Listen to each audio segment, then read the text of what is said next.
Cuma MC lain doang yang bisa sulap. Saya juga bisa sulap, lihat nih. Belum kerja, sabar. Kameranya kotor, saya bersihin dulu. Nah teman-teman, kita udah nyampe nih di rumahnya Ibu Ida Amal. Ini kita udah sampai di BSD. Kalau gitu langsung aja kali ya, saya panggilin dulu Ibu Idanya. Ibu Ida, Assalamualaikum Ibu Ida. Waalaikumsalam, hai Brian. Saya boleh masuk nih ya Bu? Boleh. Iya. Bu, gimana Bu kabar ya Bu? Saya sehat banget Bu. Syukur. Akhirnya kita ketemu lagi ya Bu ya. Kita kemarin ketemu. Iya, nih saya lihat kayak rumahnya makin berseri lagi, makin indah lagi Bu. Makin hijau. Makin hijau, betul. Pasti karena banyak hujan. Oh iya, ini habis hujannya Bu ya. Ayo masuk Iya, yuk. boleh Bu, isi ya Bu. Ayo. Ini kalau musim hujan begini banyak bekicot. Gitu. Bekicot itu kayak sama apa namanya sebetulnya hama ya. Oh iya. Dan itu harus dikendalikan. Kalau enggak tanamannya banyak dimakan sama bekicot gitu. Nah Ibu, dari sini itu tanamannya apa aja nih Bu kira-kira Bu? Nah, tanaman di rumah itu ada tanaman yang besar, ada mangga, ada rambutan. Rambutan itu kalau panen bisa dibagi hasilnya ke satu komplek. Wah, itu biasa. sekitar 100 orangnya, 100 keluarga. Nah ini ada belimbing yang terus-menerus bisa panen, terus ada jeruk, ada apa namanya jambu Jamaika, terus ibu juga nanam kopi loh. Oh iya. Gitu. Kopi bukannya pegunungan tinggi ya Bu Nah, tanamannya? karena dia ibu tanam dari biji, dia sepertinya sudah beradaptasi. Oh beradaptasi dengan tanah di sini ya? Ya, gitu. Tapi berarti di daerah Tangerang ini memang banyak hujannya ya Bu? Atau Lumayan juga sih, lumayan karena ya? memang ini musim kemarau yang basah. Oh, Yuk, iya. ikut ke rooftop, Iya, di boleh. sana juga banyak tanaman. Nah Ibu, kita kan tadi udah muter-muter bareng nih Bu, ngeliatin kira-kira rumah Ibu seperti apa ya Bu. Kemudian saya mungkin kasih beberapa pertanyaan lagi nih ke Ibu, yang kita bakal sambil ngobrol sambil duduk gitu ya Ibu ya. Siap. Nah Ibu tadi kan bilang kalau misalkan Ibu punya hobi nih Bu, selain berkebun. Itu tuh hobinya apa Ibu? Hobi saya Betul. ada melukis, fotografi, memasak juga, Wah luar biasa. menulis juga. Oke. Orang bilang multi talent. Ya, buat saya itu adalah sebuah karunia. Saya harus apa namanya mensyukuri apa yang bisa saya lakukan. Terus pasti banyak yang bertanya-tanya, kok bisa sih punya apa namanya hobi Segudang banyak talenta, begitu? Ya betul. talentanya Iya. banyak gitu. Semua dilalui dengan belajar. Tidak hanya sekedar memang secara naluriah, secara genetik saya punya Ke kemampuan. art gitu ya. Betul, dunia seni. Dunia gitu. seni. Tapi tetap harus belajar. Saya pun belajar dari orang-orang yang memang menggeluti dunia yang saya sedang pelajari gitu. Misal contoh, ada seni botani gitu Oke, ya. iya. Nah, seni botani ini adalah seni lukis tentang tumbuhan. Oke. Dan ini membuat saya tertarik karena objeknya ada banyak di rumah gitu kan. Saya nggak harus mencari Berarti kemana-mana. Ibu tinggal keliling rumah sambil betul melukis, kan? menghabiskan waktu seperti itu ya Bu? Betul banget. Nah, untuk saya bisa melukis seperti itu, tidak serta-merta lukisan saya bisa diakui bahwa itu bagus gitu. Betul. Jadi ternyata harus belajar lagi, ikut workshop lagi, Oh, iya. latihan terus, praktek gitu. Berarti Ibu emang menghabiskan banyak waktu itu untuk masuk ke dunia seni seperti itu ya? Dunia seni menjadi bagian dari kehidupan. Jadi antara dunia seni dan eksak, karena saya memang orang eksak, Iya. seperti yang saya cerita bahwa saya seorang dokter hewan gitu ya. Ilmu yang saya pelajari tentang eksak, tapi saya menyukai hal-hal seni gitu. Nah ini untuk membalanskan kehidupan saya, kayak semacam healing gitu kan. Nah kadang-kadang kita nggak sadari loh. Mungkin kamu suka ngevlog gitu kan. Nah, itu kan membawa kita berbahagia gitu loh. Betul. Nah itu adalah satu tahapan untuk kita menyeimbangkan antara dunia keseharian kita dengan seni yang sedang kita pelajari, dan itu membuat kita jadi lebih sehat gitu. Berarti kita harus banyak-banyak nyari hobi biar daripada kita healing-healing jauh keluar kota, mending kita di rumah sambil ngelukis ya Ibu ya. Betul banget, itu betul banget. Nah, dari seorang Ibu Ida Amal yang dulunya itu seorang dokter hewan, gimana sih Bu kisahnya bisa, mungkin Ibu sekarang masih jadi dokter hewan atau seperti apa Bu? Sudah tidak lagi sudah ya, tidak, sudah ya. lama banget. Jadi saya lulus dokter hewan itu tahun 88 Oh, dari universitas mana itu Bu? dari UGM Oh, ya. dari UGM. Dan setelah itu saya benar-benar pensiun menjadi ibu Oke. rumah tangga, Oke, membesarkan anak-anak. baik. Terus setelah anak-anak bisa saya tinggalkan, saya mulai membangun bisnis dengan keluarga dan membangun bisnis sampai akhirnya saya mulai bisa dibilang kayak pensiun lah ya. Oke. Sudah mulai pensiun dan saya mulai menggeluti kembali dunia seni yang memang Oke. saya punya dulu gitu, kayak menggali diri Oke. kembali. Nah, kalau rumah Ibu ini mulai hijau dari dulu, emang udah hijau atau dari kapan Bu? Sebetulnya dunia tanam menanam itu menjadi bagian dari kehidupan saya dari kecil ya. Memang saya suka banget nanam. Karena buat saya menanam itu mendekatkan diri saya dengan lingkungan hidup ya. Iya. Dan waktu saya kecil, setiap rumah di daerah asal saya di Blora sana itu punya pohon buah-buahan gitu. Biasanya mangga. Nah, setiap rumah itu punya mangga. Begitu bergeser, saya kuliah di Jogja gitu kan ya. Masuk sudah tinggalnya di perumahan. Oke. Tempat kakak saya. Kan itu mulai nggak ada ya. Iya, nggak ada Halamannya tumbuhan. udah mulai terbatas Betul, gitu. betul. Nah, waktu saya kuliah mulai ini, tapi saya tetap suka nanam. Walaupun di tempat yang kecil-kecil saya tetap nanam. Terus saya bekerja. Pas kebetulan saya bekerja di satu farm, jadi lahannya luas. Oh iya. Banyak pohonan lagi juga iya, gitu. Jadi dunia tanaman itu Memang tidak sudah jauh tidak jauh dari kehidupan Ibu saya. gitu ya. Nah, begitu pindah di rumahnya sendiri, di rumah ini tidak punya tanaman. Jadi tanaman yang saya tanam adalah masih tanaman-tanaman masih normal. hias, Oh gitu iya, tanaman hias. betul. Terus kira-kira 8 tahun yang lalu rumah kami renovasi. Dan kebetulan saya bergabung di komunitas Indonesia Berkebun. Komunitas ini kan dari banyak latar belakang pendidikannya berbeda-beda. Ada arsiteknya gitu. Iya. Nah, namanya Pak Sigit, beliau mulai menggeluti green arsitektur, green arsitektur ya. arsitektur betul. hijau gitu.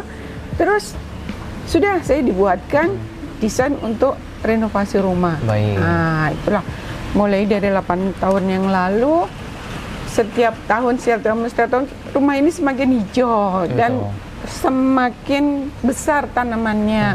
Sehingga kalau masuk ke rumah seperti kayak masuk ke hutan kecil yang kita terasa sekali kan. Nah, itu sebetulnya bukan tanpa konsep gitu.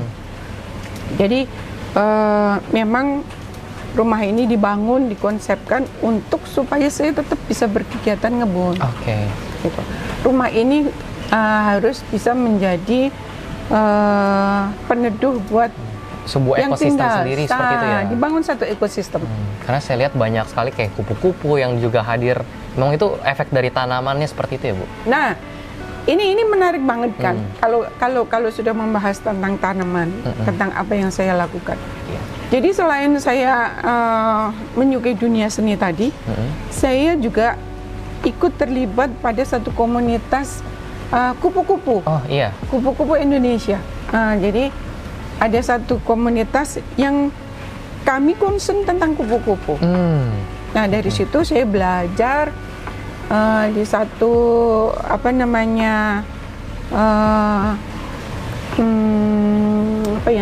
kebun kupu-kupu Gita Persada di Lampung. Oke. Saya mengambil ilmu dari sana, kemudian saya menanam inang-inang tanaman untuk yang makanan memancing ulat mereka ya? kupu-kupu. Terus akhirnya saya melakukan konservasi kupu-kupu dari rumah, dan itu pun saya lakukan mengenalkan ke teman-teman, bisa melalui sosial media di Instagram ataupun di X ya kalau sekarang Twitter gitu. Nah, ini tujuannya apa? Tujuannya untuk melindungi kupu-kupu yang sudah mulai langka. Kalian pasti sudah jarang sih melihat kupu-kupu sekarang. Iya, betul. Berarti memang untuk kayak gitu, berarti teman-teman di sini yang nonton kalau mau di rumahnya ada kupu-kupu bisa nanam dong ya? Bisa banget. Nah, misal gini, ibu pengen ngajak anak-anak muda untuk kembali mencintai lingkungan. Iya, betul. Untuk hal yang paling kecil, kadang-kadang kita abai dengan tanaman, padahal tanaman itu selalu menghasilkan zat yang selalu kita hirup untuk kehidupan kita. Kalau itu nggak ada, kita pasti sudah mati. Oksigen. Iya. Nah, tanaman yang kita tanam sekecil apapun di halaman rumah kita, itu akan menghasilkan oksigen sesedikit apapun. Itu sebabnya saya mempertahankan hijaunya lingkungan di sekitar rumah ini sebagai contoh, sebagai inspirasi buat orang-orang di sekitar saya untuk mulai mencintai lingkungan. Minimal mereka melihat, kok rumah itu tanamannya banyak ya, gitu kan? Iya. Akhirnya mereka tertarik, mulai nanam lah di pot kecil. Terinspirasi seperti itu ya.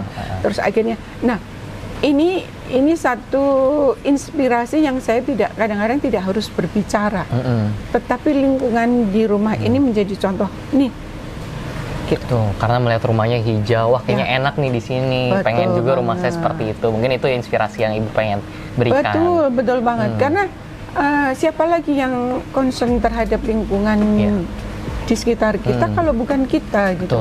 Nah, ibu pengen banget anak-anak muda generasi kalian gitu ya, mulai peduli terhadap lingkungan hidup. Saat sekarang ini kita sudah tidak bisa memprediksi cuaca. Betul.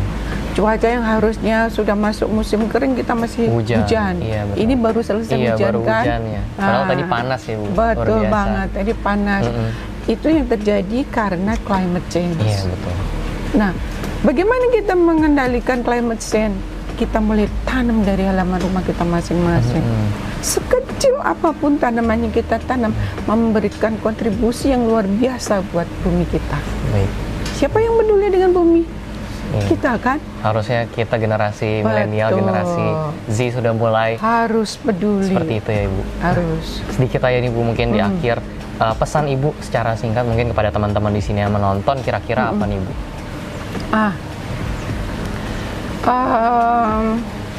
Kadang kita harus mulai mengintrospeksi diri, gitu.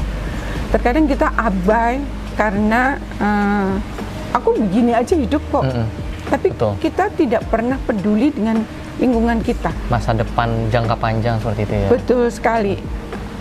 Sekali-sekali coba kita introspeksi diri. Aku hidup butuh makanan. Makanan berasal awalnya dari tumbuh-tumbuhan. Aku hidup butuh oksigen. Semua dari tumbuh-tumbuhan. Dari tumbuh-tumbuhan. Kalau tumbuh-tumbuhan ini kita habisin, semuanya nggak ada tanaman, bumi ini akan hancur. Nah, yuk kita bareng-bareng, kita peduli, kita encourage, kita gali apa yang kita mampu lakukan. Sama-sama menanam. Betul, menanam tanaman di sekitar rumah kita. Urban farming seperti Ibu. Ya, betul. Berarti teman-teman di sini harus mengalahkan Ibu nih kayaknya, Bu. Rumahnya harus full tercover. Tidak harus urban farming lah ya. Minimal gardening. Ya, ini akan berbeda maknanya. Kalau kita bicara tentang urban farming, itu biasanya skalanya udah besar. Tapi kalau kita bicara tentang gardening ini taruhlah kita nanamnya kecil. Ya. Urban, kita tinggalnya di perkotaan gitu. Kenapa enggak gitu? Yuk kita lakukan bersama-sama. Ayo teman-teman, kita harus untuk masa menanam depan kita. Betul. Di akhir kita udah ngobrol-ngobrol banyak, udah keliling rumah ibu juga tadi. Kita mau serahin sedikit souvenir nih untuk ibu, untuk tengah Oke. anak-anak. Nih Terima kasih souvenirnya. banget. Iya ibu. Terima kasih Sally. Semoga berguna ya ibu. Wah, cantik banget. Iya nanti di dalamnya boleh dicek-cek ya ibu ya. Iya boleh, Oke. aku keluarin. Nanti aja mungkin, atau mau sekarang? Boleh sekarang Boleh juga. Itu iya. ada sertifikat juga. Kita mungkin boleh tunjukin sertifikatnya yang di sini. Oke Ibu. ya. Ya, nanti kita boleh sambil foto bareng juga. Iya di dalamnya. Oke. Nih kepada Ibu Ida Amal. Oke. Nah teman-teman yang nggak tahu nih nama ibu aslinya ini ada lengkap ini. Ini Oh iya, nama Amalnya dari lengkapnya. mana, Ibu, kalau- Amal itu nama suami. Oh, Amal, Jadi oke. Amal pun nama panggilannya. Oke. Jadi kalau ditanya sebetulnya namanya siapa gitu. Namanya Ibu Ida Subiati Subiati Indriani. Nah, tapi nama panggung kalau sedang jadi Iya. narasumber atau di sosial media itu adalah Ida Amal. Kayak cinta banget sama suaminya. Harus ya? wajib itu ya. Wajib. Kalau sudah berkeluarga wajib cinta suami, cinta keluarga. Betul, itu harus jadi inspirasi ya teman-teman. Betul banget. Nah, saya mau ucapin nih kepada Ibu Ida yang sudah datang, bukan sudah datang, sudah membiarkan kami menyelusuri rumahnya dan jadi guest star pada episode kali ini ya Ibu. Siap, terima kasih banyak juga kalian sudah main ke rumah. Iya. Semoga bermanfaat dan kalau ada pertanyaan-pertanyaan yang ingin diketahui lebih lanjut detailnya tentang dunia gardening gitu ya, itu bisa melalui sosial media. Boleh kontak di bawah ini nih, Instagramnya ada di sini ya. Oke. Sip. Saya juga mengucapkan terima kasih nih kepada teman-teman di sini yang sudah nonton sampai akhir. Saya Brian mewakili seluruh tim BBK mengucapkan permohonan maaf bila ada kata-kata yang salah, dan sekali lagi saya ucapkan terima kasih. Kalau misalkan teman-teman di sini mau ada rekomendasi guest star selanjutnya, boleh banget komentar di bawah. Dan sampai jumpa di episode selanjutnya. Dadah. Terima kasih Ibu Ida. Sampai jumpa Ibu. Sama-sama.